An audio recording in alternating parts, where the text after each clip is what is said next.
Welcome to the Steve Reeve Podcast with the best moments from the past week and a few things that didn't make it to air. Monday.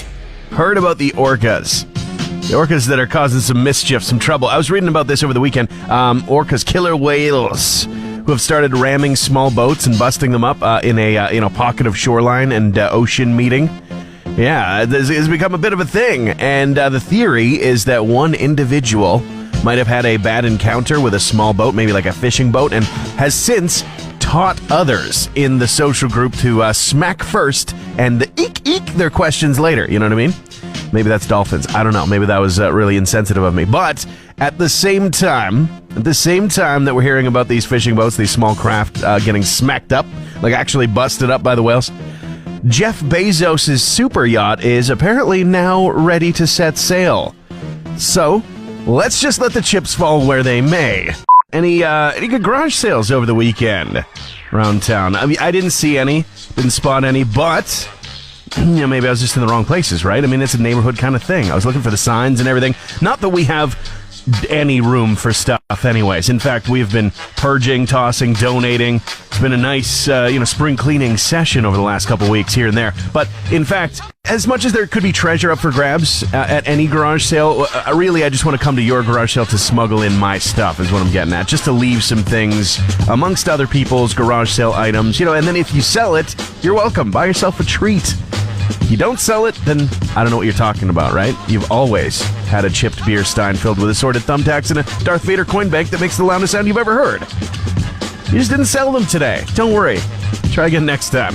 You're listening to the Steve Reeve Podcast from 100.5 Cruise FM. Depeche Mode with a brand new song, brand new music video as well. Artistic, stunning black and white music video for their Wagging Tongue song, which is coming off of their 15th studio album, Memento Mori, which was released a little earlier this year, so you don't even have to wait to check out the full release if you're curious. Danzig in the news because of a new announcement, but a tour announcement. 35th anniversary U.S. tour from the debut album, and it may well be the very last. Glenn Danzig saying, don't expect another one. Not saying that there's a retirement afterwards, not declaring anything is finite, just come on out if you want to make sure. It's going to begin in Las Vegas late August and going right until mid-September, but only on U.S. stops. Tickets go on sale Friday if you're lucky enough to go check out. Yep, dear Lord, there is another custom rock and roll toilet out there in the world. Do you remember the ultra creepy Lars Ulrich toilet, the Metallica one? He's got like the drumsticks, he's throwing up the horns, but he's the big spoon while you're doing your business, right? He's like right up behind you, just taking care of you, right? A little TLC, but there's now an Iron Maiden Eddie one. Yeah, the new one has surfaced. It's a little bigger too. It's like in the style of the Power Slave album cover. You got like the Pharaoh's headpiece and everything. It's just as disconcerting though. Just as big spoony while you're trying to go to the bathroom. I gotta say, it's weird. I don't know if I love these or hate these. I mean both, right? I can be paradoxical. The post about this toilet says, behold it. But I'll tell you, if I ran into one of these things in the wilds of the public bathrooms out there, I'll tell you, I'd be holding it in instead. Tuesday.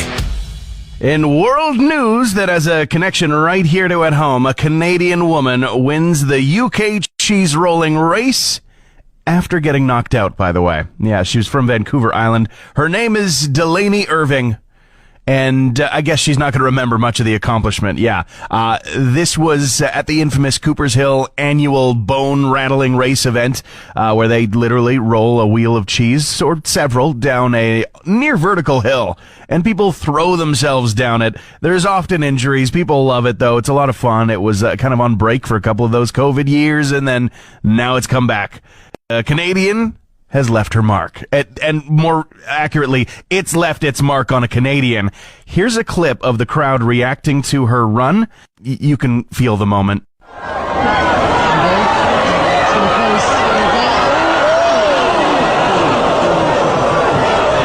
She literally flops, rolls down unconscious across the finish line, and I guess that counts. I love it. She does get to keep the 3 kg wheel of cheese as the memento, though. I mean, in case she needed something to help her remember, I feel like she might. A tasty, tasty memento. Do Do you eat the trophy cheese, though? I mean, I think I would. Post-election province, right? Alberta has done what they needed to do, and the count is completed. The dust is settled. Some wanted Coke. Others, wanted Pepsi. More wanted Pepsi, Not to devolve complex socio-political issues and campaign platforms into a simple taste preference, but then some people do vote based on the party colors alone. You know what I mean? But at least all Albertans can agree on two things following this election, and this would be true regardless of the outcome. One, now we get to find out how many promises will get broken. Seems to be the trend every single time. Yeah, vote for me. I'm going to do this. Vote for me. I'm going to do this. Hey, thanks for voting for me. What about this? Later. Maybe later. The second thing, though, number 2, it took way too long for the election results to come in last night, right? What was that? Hey, Alexa, play the Steve Reeve podcast. Queen in the news because of their catalog of music. It's apparently poised to be sold to someone for a staggering sum. So Universal Music Group is looking to acquire Queen's catalog from the Disney Music Group. And what we're hearing, though it is unfounded, not actually officially reported, take it with a grain of salt, is that it might be going for close to $1 billion. And it's expected to close within a month. Well, we'll see. We'll see. I guess now there's a little countdown to find out if that actually does happen. Meanwhile, Trent Reznor and Atticus Ross are in the news because they're scoring another movie soundtrack. They've done a few in the past so far, but this one seems a little bit out there. It's the new Teenage Mutant Ninja Turtles movie, Mutant Mayhem, which has been helmed by Seth Rogen. Very curious. We've already heard some of the songs that are going to be included on the soundtrack, and we'll have to see how the score matches up with that. I'm sure it'll be fantastic nonetheless. Just a little bit weird. This is getting a lot of attention the last couple of days, and articles about it and everything. It's like it's been newly discovered. Not as if it's a fully developed neighborhood in the city or anything, but Alberta has been found in California. Alberta, at least 3 streets named after Alberta cities have been found in San Diego. You can actually check it out on Google Maps. You can find yourself there with the street view and everything, snoop around. But it's Edmonton Ave, Calgary Ave, and then in the middle, cleverly, they must know about Alberta for sure, more than just in the names, they put Red Deer Street, connecting the two. They practically call it a mini QE2. Down there in San Diego. I'm actually going to San Diego, going to California, like the Led Zeppelin song, in July. And I've had a couple people who know about my plans reach out and say, hey, well, you got to go. You got to go and check out these streets, these Alberta streets in San Diego. I went, oh, interesting. Checked it out. They are so far away from where we're staying. They're so far to the north. I mean, from the perspective of San Diego, just about everything is to the north, still in the United States, but it's a little far away. Now, I'm not saying I won't go. If I do, though, I will definitely take photos of Edmonton Ave, of Calgary Ave, of Red Deer Street in San Diego, California. I'll take the photos, and I'll leave a poutine. That is my solemn, I didn't really pledge to do it pledge. Wednesday. The big question today, as we ask every Wednesday, help you get your brain juices going again in the middle of the week when I find myself just to be brain dead. What is something you actually want AI to take over? So much talk about how scary it is that it's going to take over this and take over that, and artists are threatened, writers are threatened, the musicians are feeling threatened, and I say, you know what, rightfully so, but there are so many ways that AI could actually help in ways that we want them to develop it for. Carla Ray saying, laundry. I mean, 1,000%. That's intuitive, comes to mind. It's something that can absolutely be done by AI, right? There's some pretty simple basic steps, but it just takes time. Out of your day. But she says, watching the Jetsons growing up, I could have cared less about the flying cars, but I really wanted a Rosie, right? A companion robot around the house. They're starting to actually develop those. I did see one that at least it carries things around for you, while you're doing your gardening, while you're grabbing your groceries. I mean, those things seem kind of useful. Writing screenplays? I don't know. I mean, I kind of want to see it for how goofy and AI-ish it is, but it's not really what I want my entire summer blockbuster season to be filled with. What is something you actually want AI to help out with? Let me know. Glastonbury Festival in the UK getting warmed up. They've released set times, schedules, and everything. Of course, it's not for a while. Sunday, June 25th is when it's going to be happening, or at least when the date of Elton John's final show is going to be happening. It's the most wonderful way to sign off, he says. That's going to be absolutely huge. And already I've seen some, advisories on making sure that you've figured out your travel if you're in the UK for all the residents for the end of June. It's going to be absolutely crazy.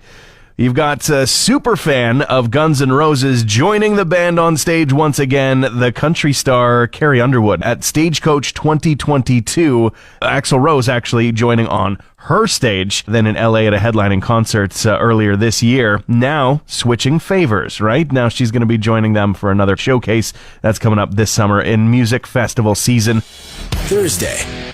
We joke about, boy, it sure would be good to live in precedented times again, right? It makes me laugh, absolutely. But yet again, once more, here we are with the conditions fueling the fires across the country being declared unprecedented, right? More than 200 wildfires across the country burning, conditions fueling them seen as unprecedented at this point in the wildfire season, right? So be smart is the best thing I can say about the entire situation. Be smart right here at home. A little bit of rain does not instantly change the danger index from extreme. It still is extreme. Fire ban, OHV restrictions still in place, right? Fire crews and equipment are already in use. And how? What is precedented, however, and this makes me feel good. What is precedented? How willing people are to jump into action and help whenever disaster threatens, right? Look for the helpers is great, but be a helper is even better. So thank you. You know who you are. Disturbed's frontman David Draymond has had a run of issues lately plaguing his life, and the latest is a tumor that has been removed from his arm. He actually went to social media to share, saying that he was going to have a day of Zoom press junketing, and that it was going to basically be asked about and get out anyway, so he got ahead of it, saying he had a tumor removed from his RT radius last week in his arm, and been keeping up at nights. Biopsy results should be arriving the day after. This was May 30th, though nothing new has been shared up of that since.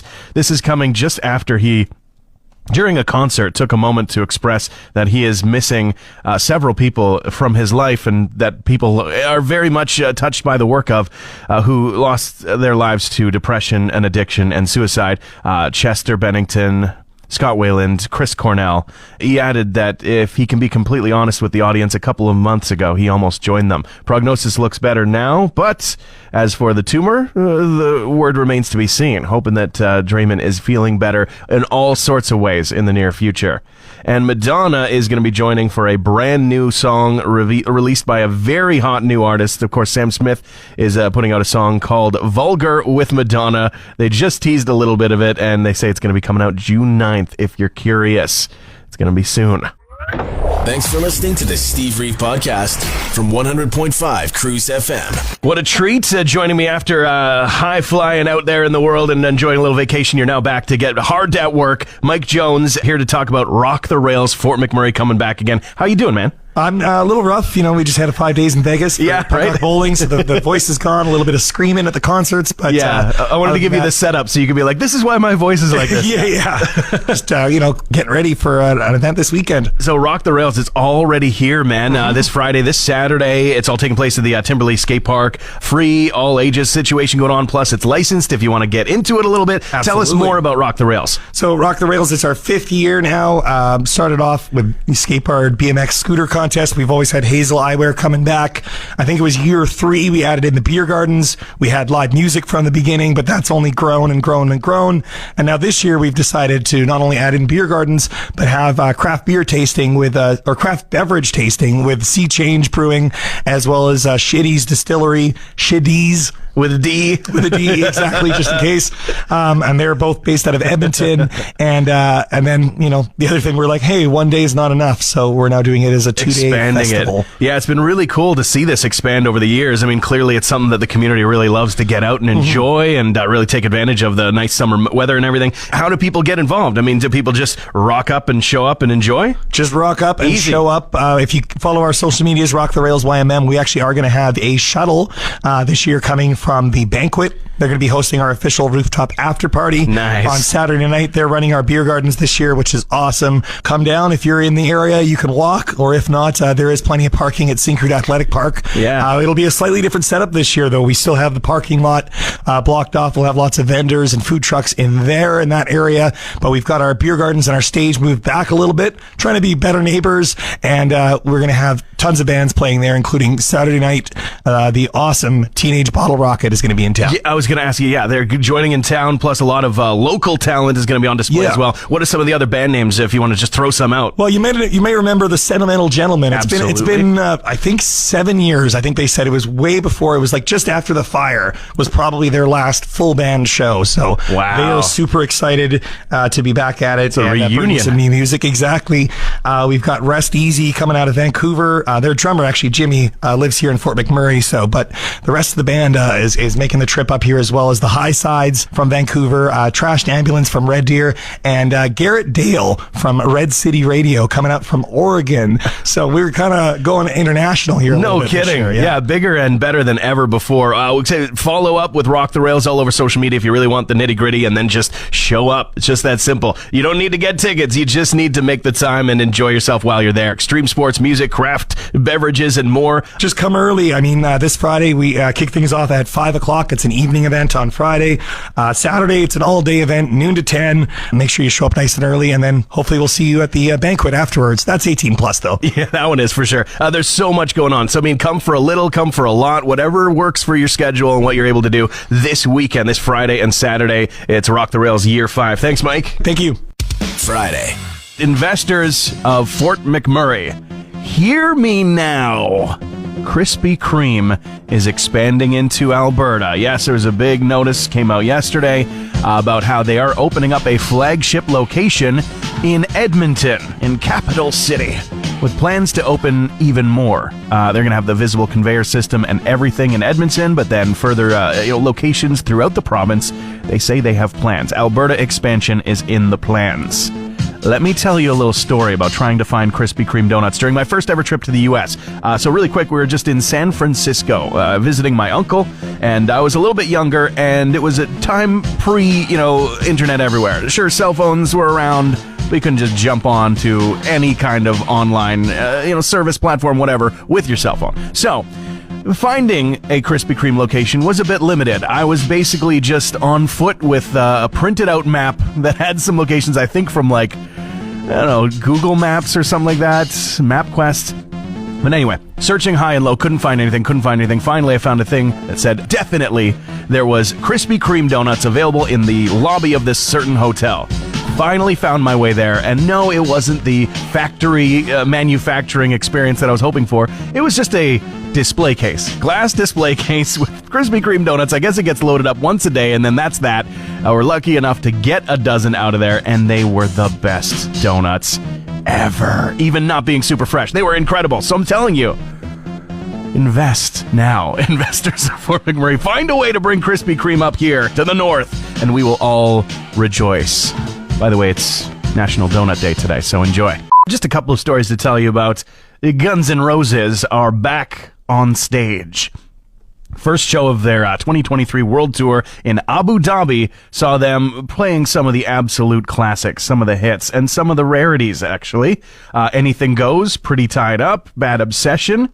They haven't been performed live by Guns N' Roses, at least, for decades. But back to it, and the full set list has been shared for the entire selection that they're going to be going with. I don't know if it changes night to night, probably shifts and evolves as the tour goes on, but a lot of great songs in there. Meanwhile, Billy Joel is going to be bringing things to an end when it comes to his Madison Square Garden residency, though not for quite some time. Yeah, 2024 is going to be when the last show is performed. It's a decade-long series, going to be in July next year. It'll be the 150th show at the venue for Billy Joel, and that's, I think, a good square number to cap things off with. You're listening to the Steve Reeve Podcast from 100.5 Cruise FM. Well, this is not near to town. I thought this is interesting. A New Jersey mall, the second largest in the state, in fact, is going to be requiring teenagers to come with an adult chaperone just to be at the mall, right? And that got my brain going because I'm like, where else is there for teens to go but the mall to go and loiter and hang out? I mean, that's what I did as a kid, right? And as I understand it, mall culture may not have originated in New Jersey, but it certainly was perfected there. It's a whole movie about it. Kevin Smith made it. It's hilarious. But that is the malls of old. I mean, that is what I grew up with, was 90s malls. Here in town, specifically. And like 2 of them. And, we enjoyed what we had. Checking out San Francisco toys and things like that you just don't see anymore. To think that kids are going to have an adult chaperone seems just awful for the kids. Now, maybe good for the mall, because apparently they've been dealing with a lot of fighting going on, a lot of overcrowding. I can see stuff like no groups bigger than 2 or 3 and no backpacks in the store, loss prevention kind of things. But if there's even more going on than that, and you're going to have a chaperone to go to the mall, that just seems so ridiculous, right? I think kids will just stop going, period. That's just how that'll work. Or it'll be that creepy guy who's, 19, but shouldn't be hanging out with the kids that he is. Joining me here, I don't even know how you have time to join me here on the show today, the executive director of Pride YMM, Hannah Fridhead. So busy this month, I take it? Yes, Pride Month kicked off yesterday, and we have a full calendar, let me tell you. There's over 30 community events happening around town for the month of June, and Pride YMM is organizing 10 of those. And working with other organizations and people in the community for all of the other ones. I mean, you guys have the bird's eye view of it all, and even a full list of everything that's going on in the calendar month posted. We've shared it as well. It's staggering. There's so much. So tell us some highlights. Oh my goodness. And keep an eye on that list because it keeps updating with more events, which is fantastic. So we're starting everything on Sunday, June 4th. We have the opening ceremonies and flag raising ceremonies, one at 12 p.m. at the Keanu College. Then we move over at 2 p.m. to the Keam Community Park, and then we're all going down together to the Mini Green Havens Cafe for a Pride Coffee Social. It's free. It's no registration needed. Come join us for coffee, treats, play some board games. It's going to be great. And so that's just to get things really started. It's not even the very first event. There's even more happening today even. But what else? I mean, I know there's also the festival proper towards the end of June, yeah? Yes, on June 24th at the Heritage Shipyard, we're doing the Pride YMM Festival. This will be our 7th festival. It's a free, family-friendly event running from 12 p.m. to 4 p.m. There will be everything from face painters, henna, food trucks, community booths full of different community organizations. There will be live entertainment. There will be the Pride Leadership Awards. There's just ton of fun all day. Chance to come together as a community, chance for new people maybe to learn more about the community, which is always a great thing. Of course, Pride in its origins comes from protest, and there's that element that is a through line through all Pride celebrations going through time. So people might not be aware of that. They think just celebrations. You see rainbows, you think it's a happy celebratory time, and it is. Don't get me wrong. But there is an element of protest to that, and growth. It's just going to be a jam-packed month for you guys. Of course, year-round, you guys are a resource as well, though. Right? Absolutely. We run support groups. We do our rainbow certification training. And I also want to highlight, I love what you said, that this is a month. Pride Month is also a month of growth, of learning, of development, of inclusion. On June 10th, we're hosting a community inclusivity training. Pride isn't just for queer people. It's also for our allies and our friends in the community. And that is a beautiful opportunity to come out and learn more about what Pride is, what the 2S LGBTQI community stands for, what happens within Pride, and how you can learn how to be a better ally, a better employer, how to make sure your policies and your procedures are inclusive. And it's fantastic. So June 10th, and it's a sliding scale registration fee. Love that it's being made available. And this is, of course, as I said, in a full month jam-packed of events. So find out more, prideYMM.ca/events. Thank you so much for joining, Hannah. And did I miss anything? Anything else you want to say before you have to really dive into it? 2 events I want to highlight a little extra is the Two-Spirit Showcase on June 21st at Keanu Recital Theater. We got Ella Lemieux, and we have Beth from the different drag races in Canada. It's going to be a great evening of Two-Spirit artists and celebration. And then the after party at the Heritage Shipyard on the 24th, where we just wrap everything up by dancing through the night. It's going to be beautiful. It's going to be fantastic. Thank you so much for joining. I know it's going to be busy. Take some time off when you can after this month is over. Thank you so much for having me, Steve. Transmission over. Want more Steve? New podcast episodes happen every Friday, or just tune into the Steve Reeve Show. Weekday mornings starting at 5:30 a.m. on 100.5 Cruise FM.